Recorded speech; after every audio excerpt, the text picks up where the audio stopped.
Vamos abrir nossas Bíblias em Deuteronômio capítulo 34.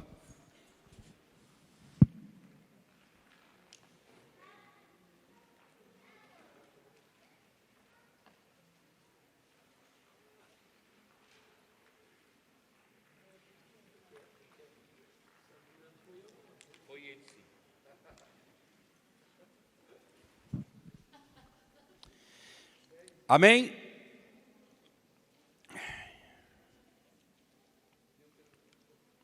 Deuteronômio capítulo 34 diz assim: E disse-lhe o Senhor, verso 4, né? E disse-lhe o Senhor, esta é a terra que jurei a Abraão, a Isaque e Jacó, dizendo, a tua descendência a darei. Eu te faço vê-la com os teus olhos, porém tu não entrarás lá. Amém? Pode fechar sua Bíblia. Espírito Santo de Deus, eu oro na tua presença agora. Eu peço que o Senhor inunde esse lugar com a sensibilidade para que eles ouçam a tua palavra e a tua palavra seja personalizada para cada um. Eu levanto minha voz para resistir a toda oposição espiritual, toda oposição maligna contra a presença de Deus aqui em Irati, em especial aqui agora na igreja. Eu rejeito agora, eu firo o principado do inferno que acredita que tem poder sobre Irati. Você e seu trono vagabundo vai ser destronado aqui, você vai perder os lares e as famílias desse lugar, nossos jovens serão santos, nossas crianças serão uma descendência de profetas. Eu declaro que a sua regência como destruidor de casamentos está terminada aqui nesse lugar. Eu declaro que venha o reino e que o trono de Deus, cuja base é de justiça, misericórdia e amor, seja estabelecida aqui nessa noite. Em nome de Jesus. Amém. Queridos, nós somos uma comunidade de sonhadores. Eu acho que se existe algo tremendo na nossa vida é o sonho. A igreja. A igreja para mim ela é o útero de Deus. O útero de Deus para se gerar sonhadores. Eu não sei quantos de vocês tiveram essa experiência, mas muitas pessoas entram por aquelas portas ali totalmente destruídas. Entraram um dia totalmente destruída, às vezes destruída a destruição veio através de da própria sociedade que condicionou essa pessoa a acreditar que nunca seria nada, ou essa pessoa foi destruída pelo próprio histórico ou cultura familiar, ela entrou sem sonhos, derrotada, machucada. Se teve um sonho um dia, lhe foi roubado o sonho e ela entra ali só querendo uma caverna para ela se esconder da realidade. Ela aceita Jesus timidamente, na maioria timidamente, e ela começa a estar entre nós, mas há uma unção no nosso meio que restitui sonhos.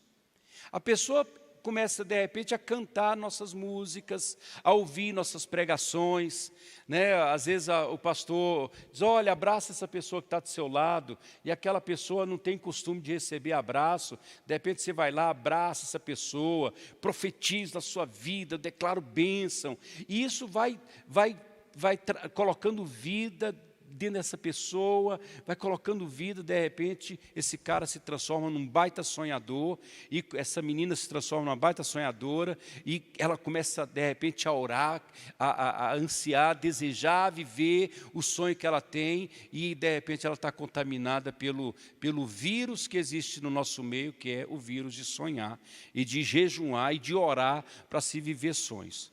Aqui nós temos, aqui nesse texto, nós temos algo interessante. Nós temos o efeito do Egito sobre príncipes. A gente tem uma geração de pessoas que são descendentes de Abraão, que saiu de Ur dos Caldeus e até Canaã. Deus modificou tudo na vida daquele homem e está aqui, descendentes de um príncipe, vivendo como escravos. E, de fato, comendo o resto. O pior efeito do Egito talvez não foi conduzi-los à escravidão física, mas à escravidão mental. Esse, para mim, é a pior sequela que Satanás e que o inferno deixa numa pessoa, que é a escravidão mental. Né? Algumas pessoas, quando pregam, dizem o seguinte, que difícil para Deus não foi tirar o povo do Egito, mas foi tirar o Egito do povo. E Deus precisava disso. Estava lá aquele povo condicionado à escravidão, ele já estava quadradinho, né, no conceito, na vida de escravo, mas Deus tinha uma promessa com aquele povo. E a promessa foi feita há 430 anos atrás, na vida de Abraão. Depois foi passando para Isaac, porque Deus é Deus de aliança. Né? Ele fez aliança com Abraão, fez aliança com Isaac, fez aliança com Jacó, e agora chegou a hora e Deus partiu para cima do Egito e partiu de cara feia mesmo, e cada praga que Deus liberou sobre o Egito feria um dos grandes deuses que o Egito adorava. Aquelas pragas não eram aleatórias. O Nilo era um dos deuses mais poderosos do Egito. E Deus foi derrubando um por um. Ali estava havendo uma briga, se eu posso chamar assim, de briga de deuses. E Deus foi humilhando de um por um, de um povo arrogante que acreditava que era descendência de deuses. O egípcio acreditava que era um descendente direto dos deuses. Faraó era um descendente direto dos deuses. Faraó era um Deus que precisava ser adorado. Então Deus foi derrubando tudo para cumprir uma promessa, humilhou, e essa frase, humilhou os deuses do Egito, é bíblico, né? Deus humilhou os deuses do Egito e tirou aquele povo, dizendo, eu vou colocar vocês numa terra que mana leite e mel. E Deus começou a trabalhar sonho. Deus é semeador de sonhos, Ele planta sonhos no nosso coração. Pode parecer que alguns sonhos que você tenha é fruto de arrogância, é fruto de uma prepotência, de orgulho, mas não é. Nós somos uma comunidade e nossos sonhos não são pequenos. Nossos sonhos são grandes, irmãos, são grandes. Né? O problema é que o excelente sempre vai incomodar o medíocre, mesmo que ele não queira. O medíocre, ou ele é inspirado pelo excelente, ou ele é inferiorizado pelo excelente. Você para conversar com uma pessoa excelente, você nota que ela pensa diferente, ela fala diferente, ou você olha para dizer um sonhador, Deus te abençoe, ou você diz é um arrogante, é um orgulhoso. Infelizmente, isso acontece no nosso meio hoje. Deus tira o povo do Egito e bombardeia eles de sonho. Terra que mana leite e mel, terra boa, eu vou dar vitória. E já tirou eles de lá para dizer, eu vim para cumprir a promessa que eu fiz para Abraão, que entregaria uma terra que mana leite e mel. Agora, saindo do Egito, Deus precisa de tempo agora para tirar o Egito do povo. Porque não se lança pérola aos porcos. Quem está entendendo diz amém.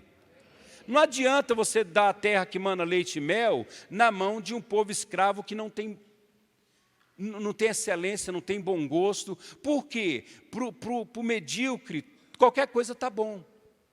Para o excelente, não. O excelente sabe fazer diferença entre o bom e o muito bom. Não sei quantas vezes você ouviu alguém falando assim, vamos orar, vamos pedir Deus para nos dar uma casa boa, vocês que não têm casa, estão pagando aluguel, vamos orar. Agora sonhe, irmão, que casa você quer? Ah, pastor, qualquer barraquinho está bom.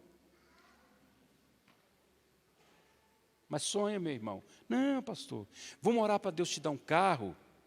Vamos, que carro você quer?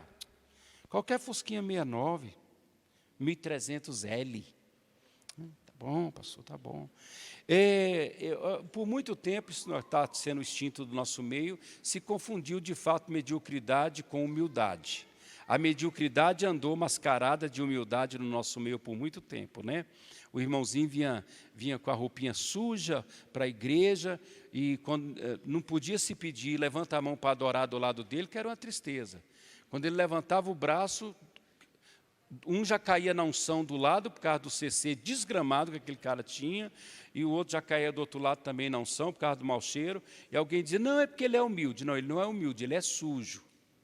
Ele é sujo. Porque eu venho de família pobre, pobríssima, que minha mãe pegava nossas roupas, levava para o rio, e ela fazia o sabão e batia nossas roupas na pedra para poder branquear. Às vezes não vinha muito passado, mas andava com roupa limpa, no mínimo. Né? Não tem dinheiro para comprar um desodorante, passa limão, tem tanto, sei lá, bicarbonato, o que você quiser. Passa alguma coisa aí, mas ajuda, irmão. Né? Ajuda a gente. É a mediocridade que andou mascarada. Hoje a gente entende que isso pode ser tudo menos humildade. Eu quero compartilhar com vocês aqui, é um testemunho, é algo assim, bem punk, né? Eu estive, há uns 20 anos atrás, pregando na igreja de um pastor que trabalhava com libertação no Brasil, sim, veterano, o cara era veterano. O nome dele era Bispo Almir Guimarães. Ele era pastor de uma igreja no morro, lá no Morro da Rocinha. E ele ouviu falar do meu trabalho e eu ouvi falar do trabalho dele, só que ele já tinha 75 anos na época. Então eu queria muito conhecer ele, porque ele era bastante conhecido, né? Ele não era tão educado como eu, ele era mais, a pegada dele era bem mais firme. E, irmãos, eu fui ministrar na igreja desse homem lá, e lá eu já tinha ouvido a história sobre o ministério dele, a influência do ministério dele na vida do Bispo Macedo e do R.R. Soares. Que quando o Bispo Macedo saiu da igreja que ele estava, o Bispo Macedo subiu o Morro da Rocinha para aprender a trabalhar com libertação com esse velhinho, tanto ele como o R.R. Soares. E quando eu estive lá ministrando no Morro da Rocinha, a gente trocou umas figurinhas, mas foi interessante a história que ele me contou. Né, ele me disse que eles estavam num momento de oração, estava lá o bispo Edir Macedo, não era bispo, não era pastor, não era nada, era só um irmão com sonho no coração. Estou falando de coisa aí há 30 anos, há 35 anos atrás. E era um momento lá de profecia, e tinha um profeta lá muito afiado. Muito afiado. E o bispo Edir Macedo tinha subido com uns empresários meio top, né, que levava lá para receber a oração do velhinho lá, para orar por eles. O cara se movia no profético e tal. Tinha muita cura no ministério dele. E naquela noite, naquele círculo, pastor Ney, um profeta parou na frente de um empresário, o Edir Macedo estava do lado. E o bispo Almir Guimarães estava me falando que um profeta parou na frente do empresário, olhou para o empresário e em forma profética, ele começou a dizer para o empresário, eu vou te fazer grande nessa nação. Eu vou te exaltar de uma forma nessa nação, que todos vão ouvir falar de você. Olha só o que esse profeta falou para esse empresário. Eu vou te dar um canal de televisão nessa nação. Você vai ser um ponto de interrogação na cabeça de muitos, mas eu vou te usar para levar o evangelho. E começou a soltar palavra profética em cima do cara, e o bispo sempre fazia isso, né? Quando terminou, o bispo chegou para esse empresário, na roda mesmo, com o profeta, e disse assim, você entende que essa palavra foi para você? Esse empresário olhou e disse, olha, eu nunca pedi nada disso, eu não entendo que foi para mim. E ele disse que foi algo assim, até mal educado. O bispo Edir Macedo entrou na frente e disse assim para ele, Bispo Almir Guimarães, se ele não quer, eu quero. E o profeta viu isso e parou na frente do Edir Macedo e começou a profetizar tudo que havia profetizado para o cara do lado na vida do Edir Macedo. Eu acho que falta essa intrepidez um pouco na gente. A nossa fé ainda é meio tímida, entendeu? Deus quer te dar algo extraordinário. Cara, quando deita essa cabecinha no travesseiro, você começa a ter aquele sonho meio maluco, que você diz, eu preciso dormir e tal. Creia que Deus trabalha no turno da noite. Creia. Somos uma igreja de sonhadores. Somos uma igreja de sonhadores. E muitas vezes a própria circunstância olha para a gente e diz, cai na real. Cai na real. Você nunca vai viver isso não. a mediocridade dentro de nós, plantada ou pela nossa família, ou pela sociedade na qual a gente cresceu, foi criado, conspira contra os sonhos de Deus na nossa vida. Mas nós somos chamados para conquista, vocês cantam isso aqui direto. Nós somos chamados para vitória, para coisas tremendas. Deus olhou para o povo hebreu e disse: eu preciso de tempo para poder elevar o nível desse povo, para colocar esse povo na terra que mana leite e mel, para a terra boa. Então, olha só, o que hoje, qualquer um que procurar aí o doutor Google aí, você clicar lá, quanto tempo se leva do Egito para a terra de Canaã, há alguns que dizem que até 6 dias se faz o trajeto, se faria o trajeto. Alguns dizem que 40 dias se faria aquele trajeto. Mas quando Deus olha para o povo, Deus entende que não dá para colocar aquele povo com aquela mentalidade na terra que mana leite e mel. Então, você dá uma olhada no percurso que o povo hebreu fez com Moisés, e é assim, ó, Deus começa a zigue-zaguear com esse povo no deserto. Por quê? Porque Deus precisava de tempo para poder transformar esse povo. Tirar a mediocridade, colocar a excelência, matar os escravos e fazer surgir príncipes.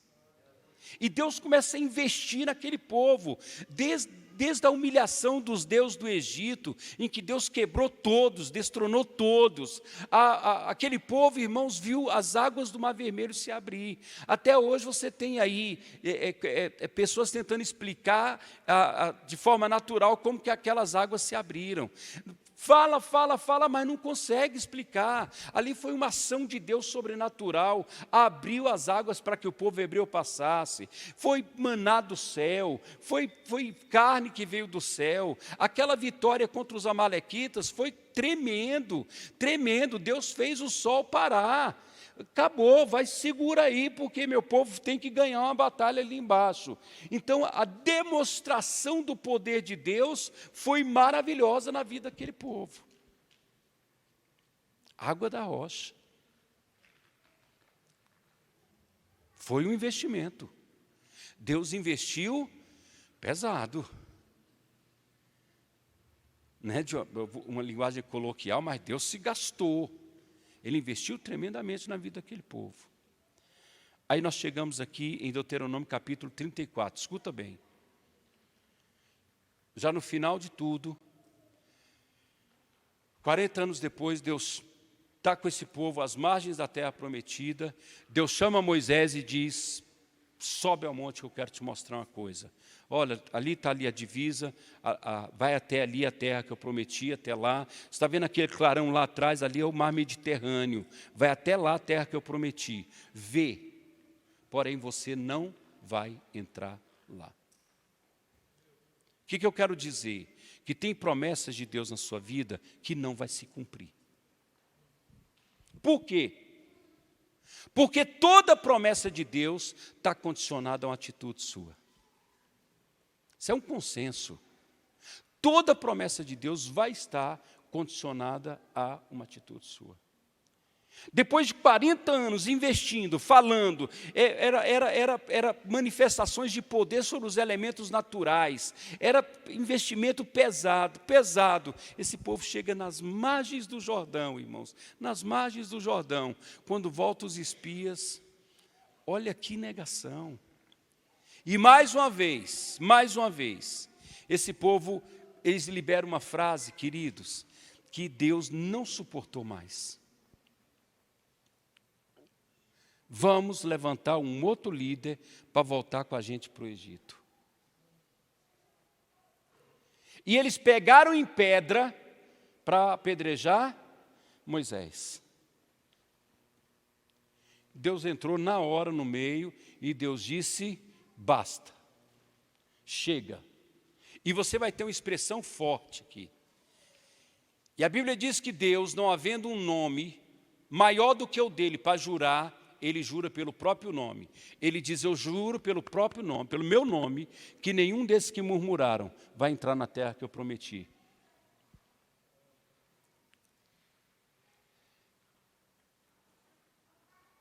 Se o louvor e a adoração é a linguagem do céu, a reclamação e a murmuração é a linguagem do inferno. Deus é um bom investidor. E Ele espera, você vai ver nas parábola dos talentos. Deus espera uma resposta sua, para fazer você entrar no seu novo tempo. O novo tempo que Ele mesmo colocou dentro de você. O sonho que Ele mesmo plantou dentro de você. E o quanto que Deus tem investido na sua vida para levar você para crescer, para entrar na terra que Ele prometeu para você.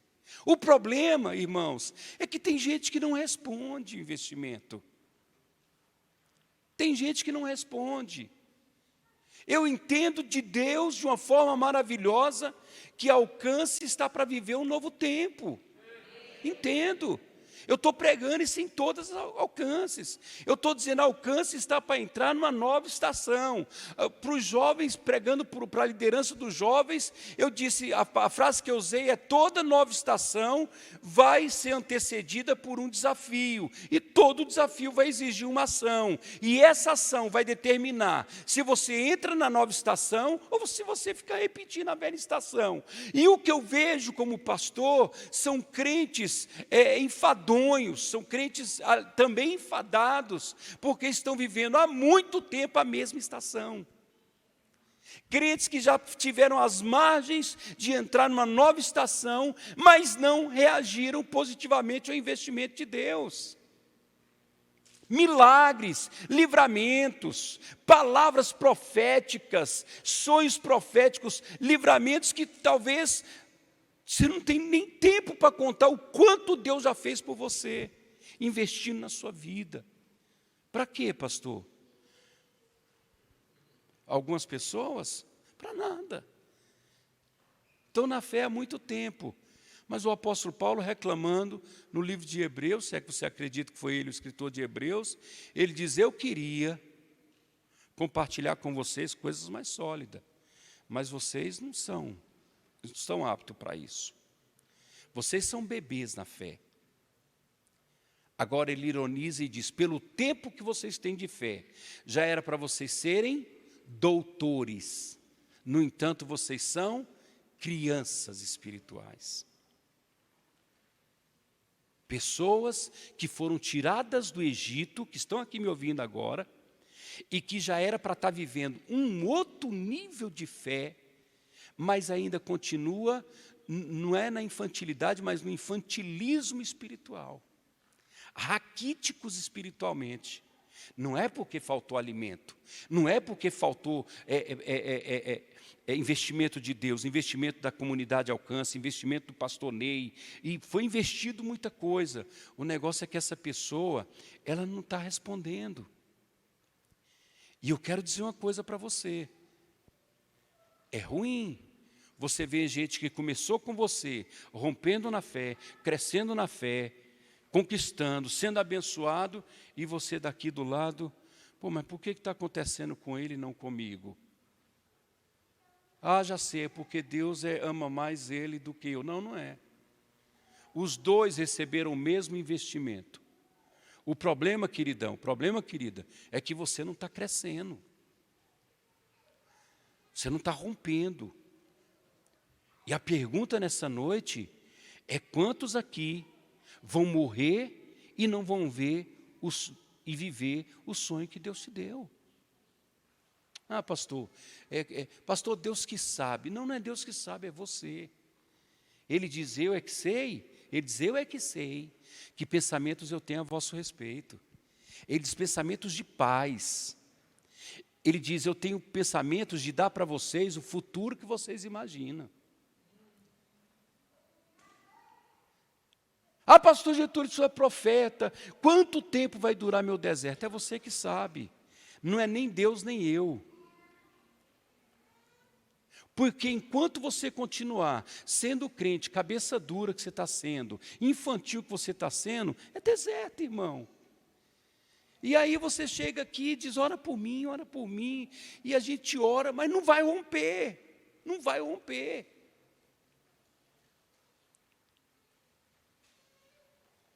E quantos aqui vão ter o mesmo final de Moisés? Ver e não viver. Olha, eu falo uma coisa para vocês.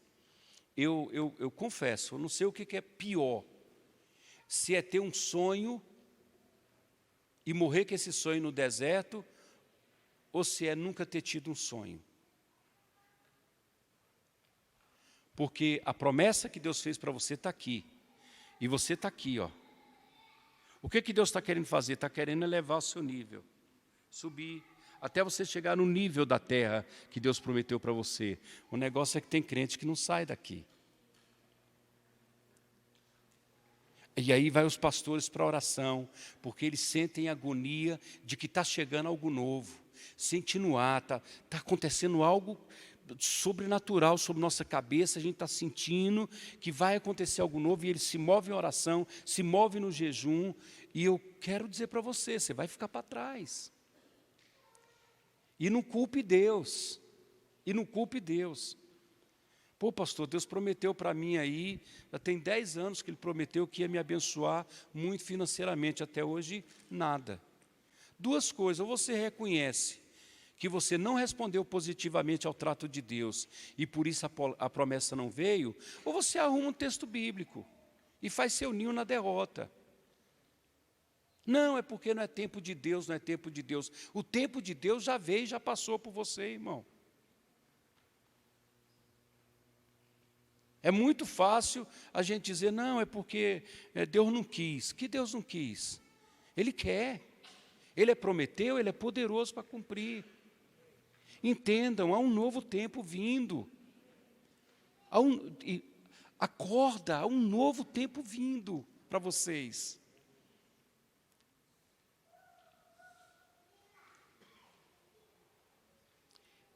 E vocês precisam estarem preparados para esse novo tempo. Por mais quanto tempo você vai viver sem experimentar e sem gozar o teu sonho, Deus queria que todos já estivessem nos sonhos, vivendo os seus sonhos. Enquanto o diabo e demônios for uma desculpa que você usa para terceirizar sua culpa, enquanto as circunstâncias que estão te acontecendo for o culpado por você não estar crescendo, querido, você vai viver esse mesmo nível de vida que você está vivendo. E você vai estar obrigando a gente a pregar pregações terapêuticas, motivacionais, a cantar canções motivacionais, canções que te acalentam na terra da sua derrota. Canções que te consolam na terra do seu fracasso. Só isso. E eu quero terminar minha palavra nessa noite, dizendo, Deus está olhando para você hoje, e perguntando, e aí? Vão partir para um papo adulto, ou vão ficar conversando como criança?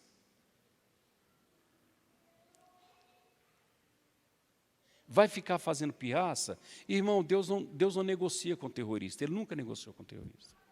Não adianta fazer pirraça, não volto mais na igreja enquanto Deus não fazer isso. Ele não vai fazer.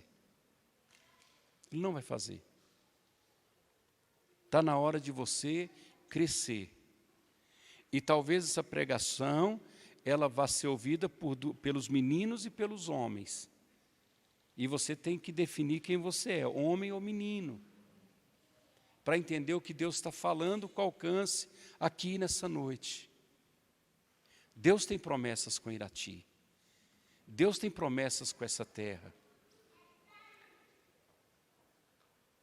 E eu termino perguntando, você vai entrar no novo tempo ou vai continuar vivendo a velha estação? Qual o sonho que está aí dentro, que já tem, tempo que está aí dentro e até hoje nada?